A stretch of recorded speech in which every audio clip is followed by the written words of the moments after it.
ang Digicast Negros 10 ang top 10 nga balita sa Negros Island region na hamon dulong sa inyo. Kagyaring atong top story subong nga adlaw, March 24, 2026. Diesel, naglapak na sa masobra 125 pesos kada litro.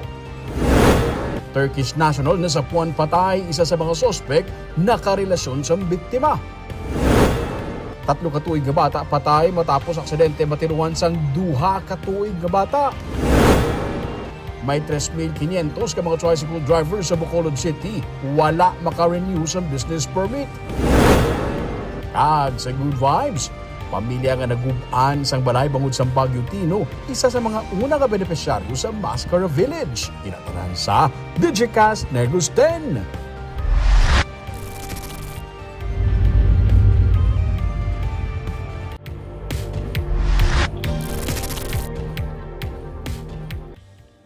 Sa number 10, dugang nga amenities sa Mambucal Resort and Wildlife Sanctuary ang ginapaabot magabukas sini nga semana. Samtang fully booked na ini para sa Holy Week.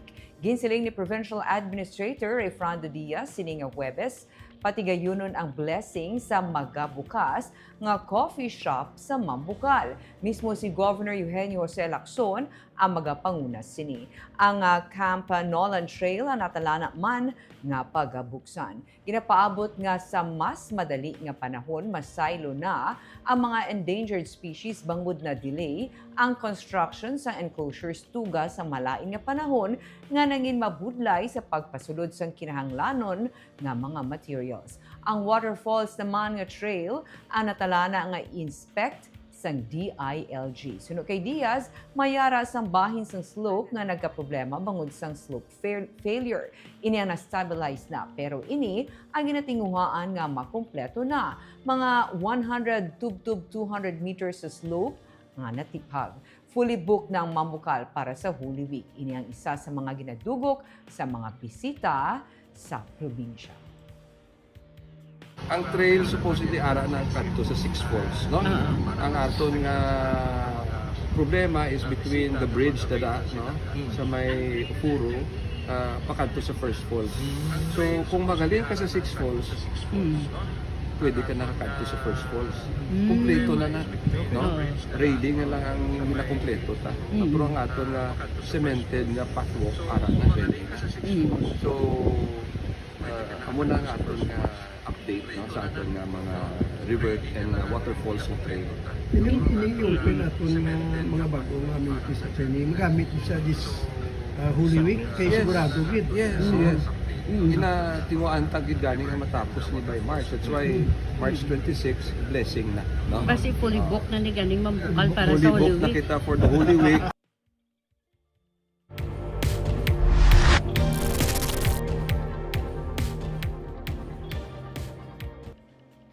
Sa number 9, antes mag-book sa kalagtuan nga resort karon nga opisyal na nga nagsugod ang tig-ilinit, siguraduhon anay nga legit ang social media page nga gina-contact mo kay may mga kaso nga ginahack o kung ginakopya ang social media pages sa mga resort sa Southern Negros. May report si Romeo Subaldo.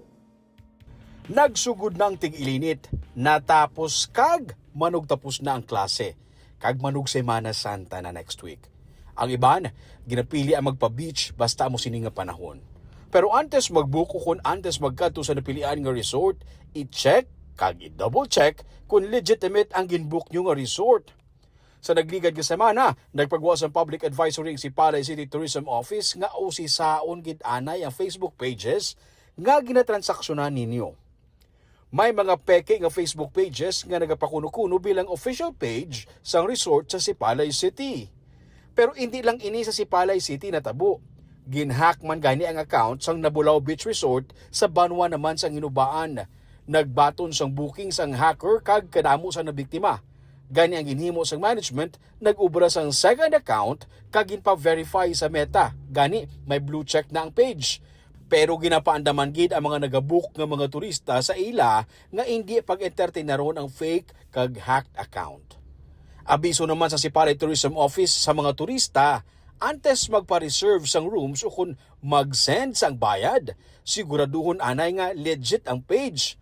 May gipagwa nga link ang Tourism Office ang mga official contact details sa mga resorts sa Sipalay City. Magpanigurado kay basi ang bakasyon, mangin, konsumisyon. Romeo Subaldo para sa Digicast Negros.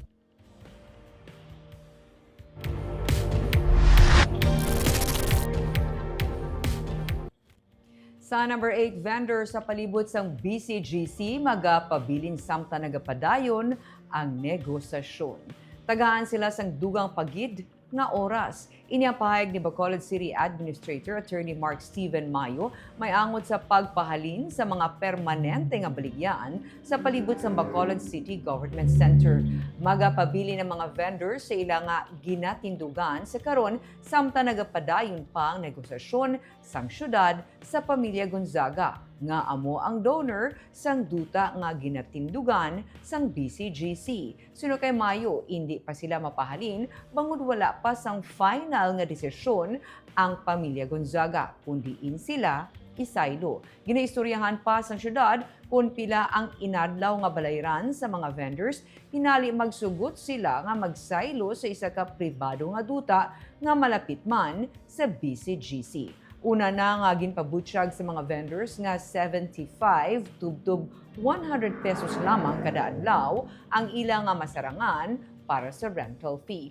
Sandig sa deed of donation nga ginpirmahan sa syudad kag sang pamilya Gonzaga, ginadumilian nga may mga business activities sa palibot sang BCGC, luwas na lamang kung may mga selebrasyon. Visibly ang vendors naton damo gid sila, no, especially kung hapon hasta maggabi. That's why nga ging meet ni sila naton kag gin-establish naton yung klaro naton sa ila nga eventually ma-clear ginada sila once maka-finalize kita with our engagement and arrangement with the landowners.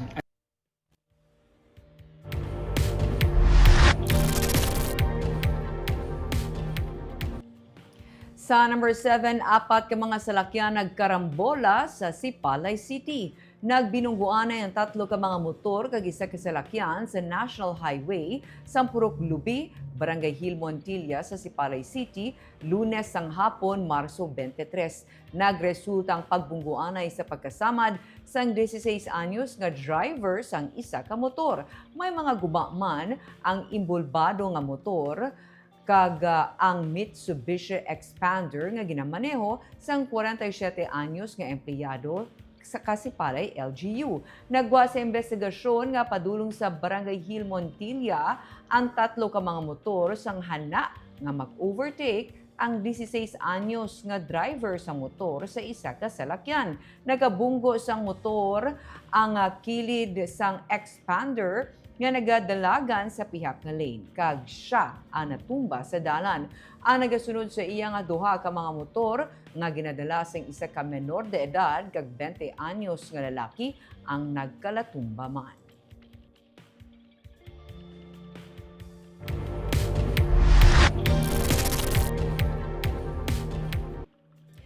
Sa number 6, 3 ka tuig nga bata patay matapos aksidente matiruhan sang duha ka tuig nga bata. Ginbawian sang kabuhi sa San Carlos Doctors Hospital ang 3 ka tuig nga bata matapos siya ang ginalegar aksidente nga matiruhan sang iya duha ka tuig nga hinaplos sa Barangay Bunga, Banwa sang Don Salvador Benedicto. Base sa inisyal nga investigasyon sang kapulisan, nakit-an sang duha ka mga bata ang pusil sa gwa sang balay kag abi anay nila isa ini kahalampangan. Ila gindala ang pusil sa sulod sang kwarto kag ginhampangan ugaling ginalegar napitik sang duha ka tuig nga bata ang gatilyo kag naiguan sang bala sa dughan ang iya 3 anyos nga tiyo.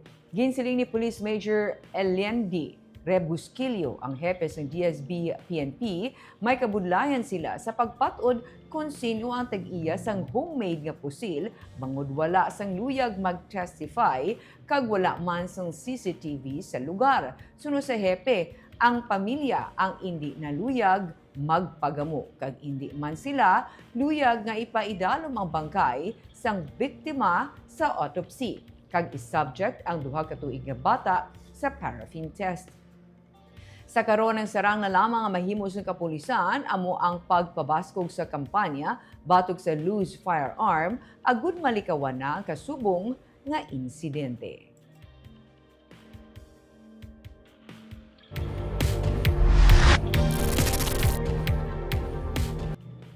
Sa number 5, Turkish national na sapwan patay, isa sa mga suspect na karelasyon sang biktima.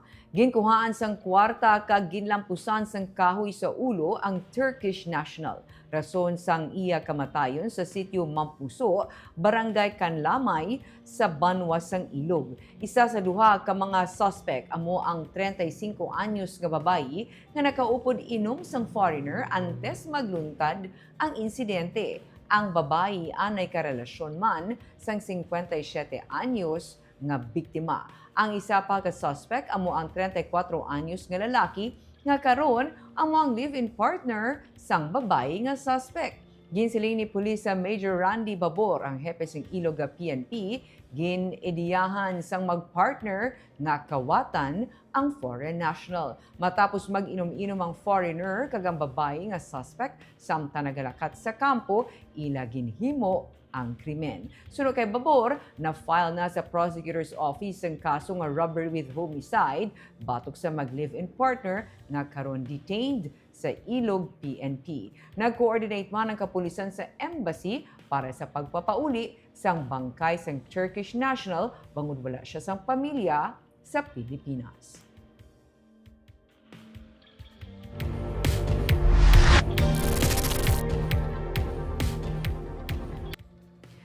Sa number 4, sunod-sunod nga mga pagbugas ang abos ang bulkan kanaon makabig isa ka maayo nga senyales sunod sa PHIVOLCS.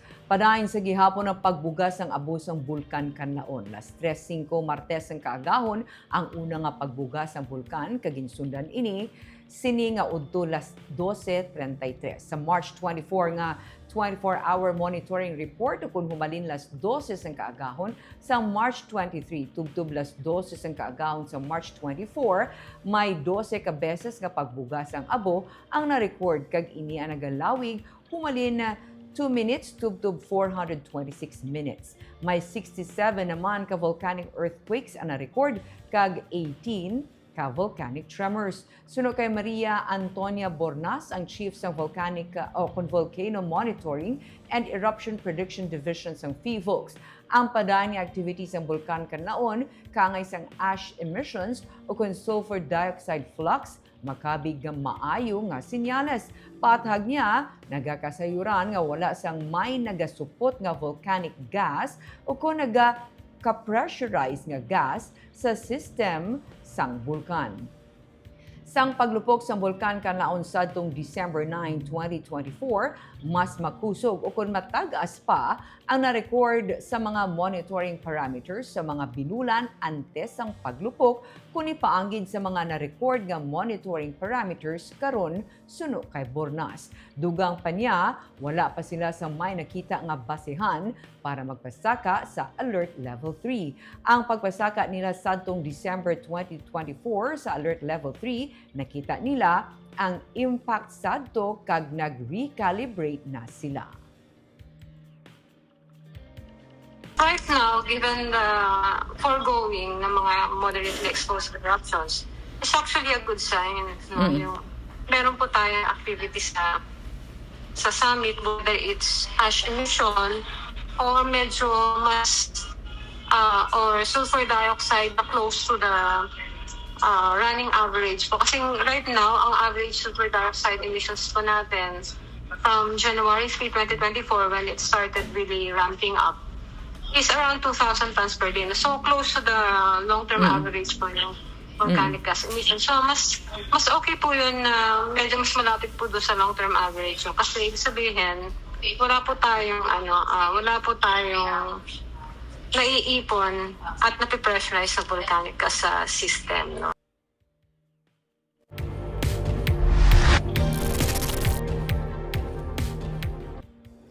Sa number 3, 3,500 ka mga tricycle drivers sa Bacolod City wala makarenew sa business permit. Sa kapin 6,200 ka mga tricycle drivers nga syudad sa nga Bacolod nga nakaparehistro sa tinalikdan nga tuig 2,700 pa lang ang tigayon nga naka-renew sang ila permits. Ini ang base sa records ng Business Permits and License Division sang syudad. Ginsiling ni Mayor Greg Gasataya nga ginapaabot pa nga magsaka ang kadamuon sa mag-renew sang ila permits bangod sa ginapaabot nga ayuda gikan sa Department of Social Welfare and Development. Sandig sa mandos ng DSWD, kinahanglan nga rehistradong isa ka driver antes ini maka-avail sang ayuda sa idalom sang assistance to individuals in crisis situation. Nagpasalig man ang alkalde nga handa ang syudad maghatag sang certification sa mga drivers nga wala pa maka-renew sang ila permit kung pangitaon ini sa DSWD. Sini nga hapon nakigsapol ang alkalde sa mga asosasyon sa mga tricycle drivers sa syudad agud maplastar kung ano gid kadamo ang qualified sa AIX. Ginsiling na nagpas ang DSWD nga mahimo magasugod ang releasing sang AIX pagkatapos sang Semana Santa. Guys, Muna ang village, inaulat namon ang Maski COVID nilayo guidelines pa tong coming aton nga from sudan. DSWD. But kami, we are willing to make the necessary certification to inform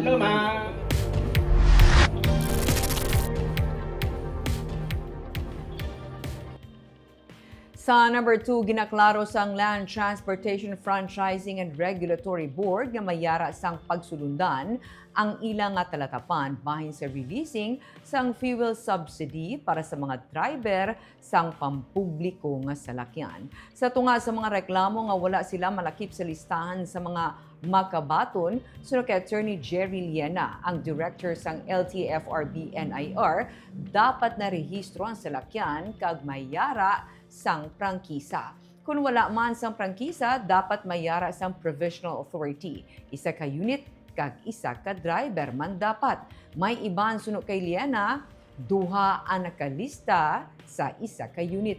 Sa Bacolod City, may masobra sa 1,000 ka mga jeepney drivers and operators sunod kay Rudy Catedral, presidente sa Transport Group nga Bacod, Manibela. 382 diri ang mga driver kag operator nga mayara sa provisional authority.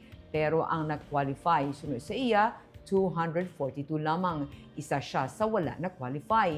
Sunod kay Liena, ginapasiguro nila nga ang mga kwalipikado ang makabaton bangod sila man ang magapanabat sa Commission on Audit kung sila ang mapaslawan sa pagpatuman sini. Dapat may rason, no? Kaya kung hindi siya madala, basic lang na gani ang rason. I hope nga muna, no? Wala siya na registro, isa na. Ikadua, wala siya provisional authority. Ikatatlo, kasi wala man siya unit. Tipro ko ng unit, wala pa man ang lista. Anong ta na abi? Alang-alang man ang LTFRB maglista abi kung wala man gid siya sa nalista nga unit.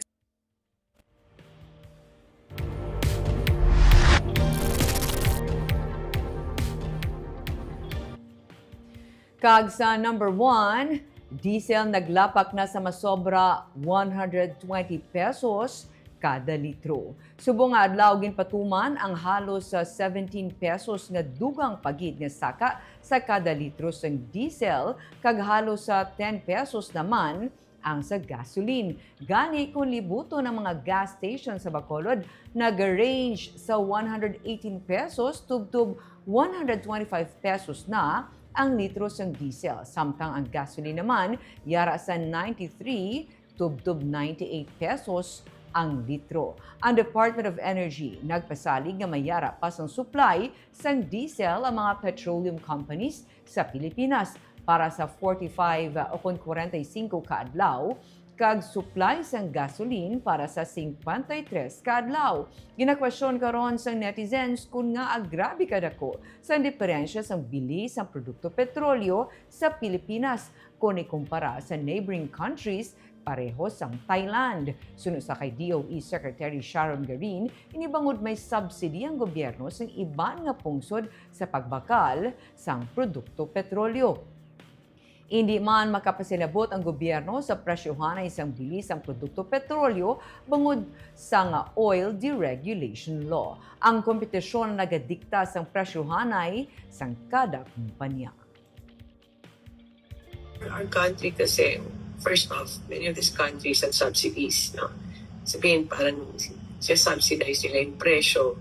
Pag bumibili ka sa gas station, may binabayaran na yung gobyerno dyan para hindi ka napataas yung presyo ng nabibili mo. Thailand, I think, the subsidies, even Malaysia and Indonesia, no? And then second is wala po tayong mga indigenous source. We don't have oil in this country. Maliit lang. This is an unregulated industry because of the oil deregulation. So, we leave it to the companies also to determine the price with the proper pegging sa maps. Ano?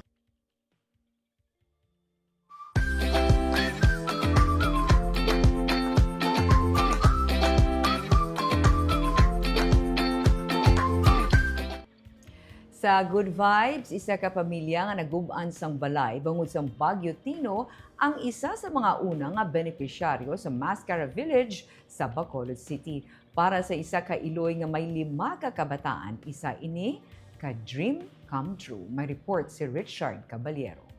Bulay nga makastar kami sa mayang balay. Hindi na akong basa sa ulan. Hindi naman yung bati. Nasa muna, nagtubod ang balay? Oo, tubod, baon ang balay. Si Nanay Gregoria Dispoho, emosyonal samtang ginaistorya ang inagyan nila sang mag-igo ang bagyo nga Tino sang nagligad nga tuig. Isa sila sa mga nagubaan sang balay sa Barangay Robles sa La Castellana. Tumandok siya sa Barangay Punta Taytay sa Bacolod, pero nagbiya siya sa ila balay didto kay nagatinubod ang ila atop kung mag-ulan. Handom niya nga makaistra sa isa ka balay nga hindi na siya makulbaan kung magbinagyo man o kung nagainulan. Kada premier ganito ang kanlaon Sa Tino, na-wipe out inyo balay? na guba na paday amon kusina.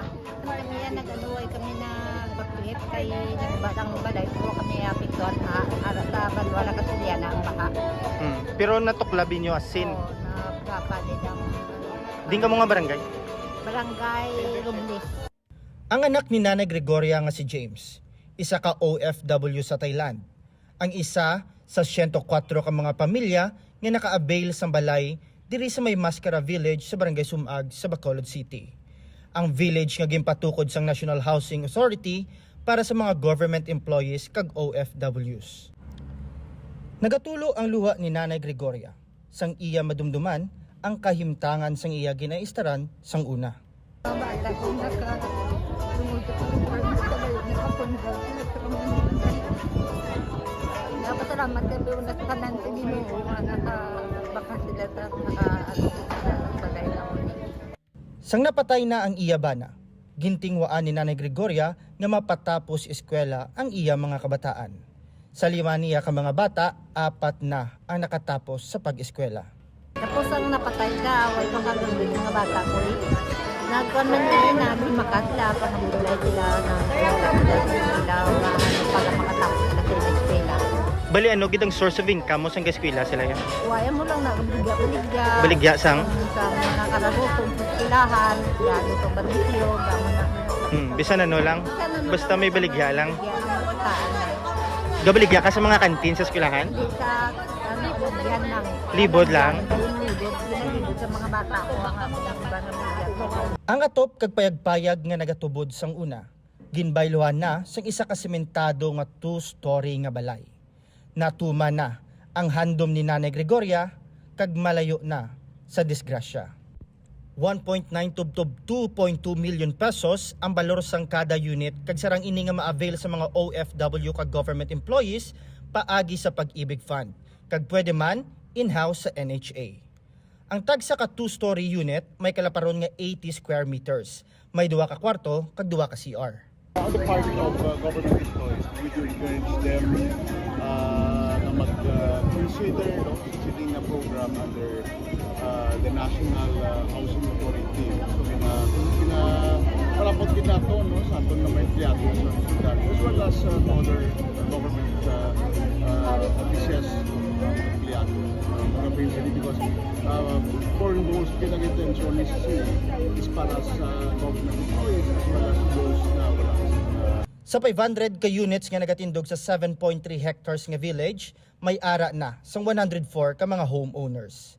Kaina, ginpatigayon ang turnover sang unit sa mga nagapanag-iya sini. Sa mga luyag makaangkon man sang unit diri pareho sa anak ni Nanay Gregoria, mahimo makipag-angot lang sa National Housing Authority Office. Richard Caballero para sa Digicast Negros.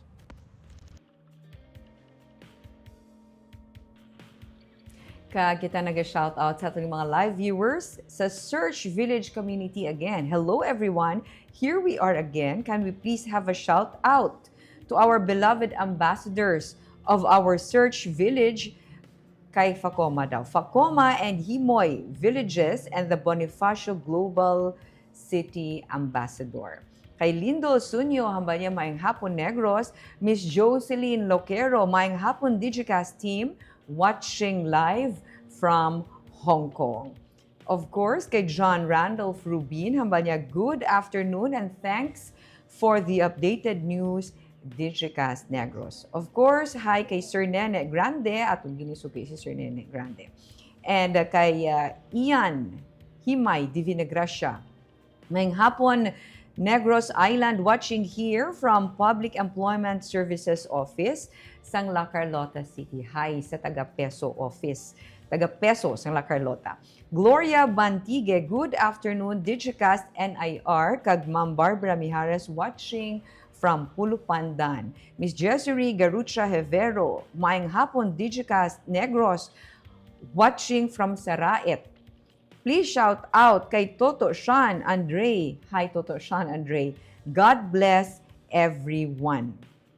Kaya Sir Romel Mahilom Galyo, maayong hapon Ma'am Barb.